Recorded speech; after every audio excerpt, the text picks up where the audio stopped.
वेगवेगळ्या घडामोडी या एका प्रकरणाच्या मागे घडताना दिसतायत मंदार. तुम्हाला विनंती, तुम्ही सोबत राहा. शिवानी पांढरे आपली प्रतिनिधी सुद्धा आपल्या सोबत आहे.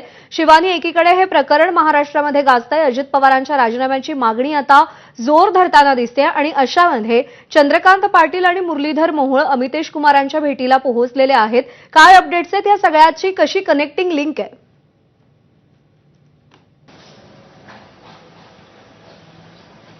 या सगळ्या प्रकरणांची या बैठकीची कनेक्टिंग लिंक आहे की नाही हे आता आपण सांगू शकत नाही. मात्र मुरलीधर मोहोळ आणि चंद्रकांत पाटील हे दोघंही पुणे पोलीस आयुक्तालयात अमितेश कुमारांची आजच भेट घ्यायला का आलेत असा प्रश्न या सगळ्या प्रकरणानंतर निर्माण होतो. कारण मागच्या काही दिवसांपासून प्रज्ञा आपण बघितलं तर पुण्यात वेगवेगळ्या घटना घडतायत.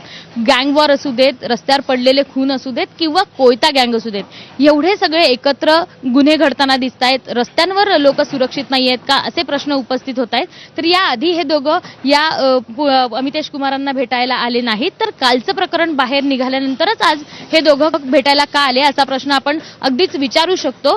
आणि महत्वाचं म्हणजे आज सांगितल्याप्रमाणे, म्हणजे जशी आतमध्ये चर्चा सुरू आहे आणि आधी दिलेल्या माहितीनुसार पुण्यातल्या फक्त गुन्हेगारी संदर्भात आम्ही इथे आलोय आणि यावर तोडगा काढण्यासाठी आम्ही इथे येणार आहोत असं सगळं चंद्रकांत पाटील आणि मोहोळांकडनं सांगण्यात आलं होतं. आणि आता त्यांच्यासोबत जी बैठक सुरू आहे त्या बैठकीत पुण्यातल्या गुन्हेगारीवर तोडगा निघणार असं त्यांनी आता काही वेळापूर्वी आपल्याला सांगणार. त्याबाबत चर्चा देखील होत आहेत.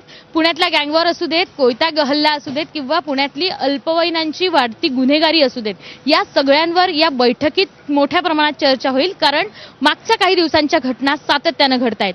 पण हे दोघं आजच का आलेत आणि पार्थ पवारांच्या जमीन घोटाळ्यांचा, कथित जमीन घोटाळ्यांचा जो प्रकरण बाहेर आल्यानंतरच हे दोघं यांची भेट घेतायत का आणि त्या प्रकरणावर आता चर्चा होईल का हे देखील पाहणं महत्वाचं असणार आहे. कारण आपण जर बघितलं तर पार्थ पवार प्रकरणात जी महार वतनदारांची जमीन आहे ती कायद्यानुसार नियमभंग करून सगळं हडप केल्याची माहिती आहे किंवा तशा पद्धतीने पॉवर ऑफ अटर्नी करून दिल्याची माहिती आहे. शीतल तेजवानी या महिलेनं हे सगळं केल्याची माहिती आहे. त्यांच्यावर गुन्हा देखील दाखल झालाय आणि या प्रकरणात एक एक गोष्टी नव्यानं बाहेर येत आहेत, एक एक नवीन खुलासे होत आहेत. अनेकांचा याच्यात हात आहे का हे देखील शोधण्याचा प्रयत्न करतायत. मात्र इथे आता जर पुणे सीपी ऑफिसमध्ये मी आहे, इथे आता सांगितलं गेलं तर पुण्यातल्या गुन्हेगारीवर आम्ही फक्त चर्चा करायला आलोय असं स्पष्ट सांगितलं जात आहे.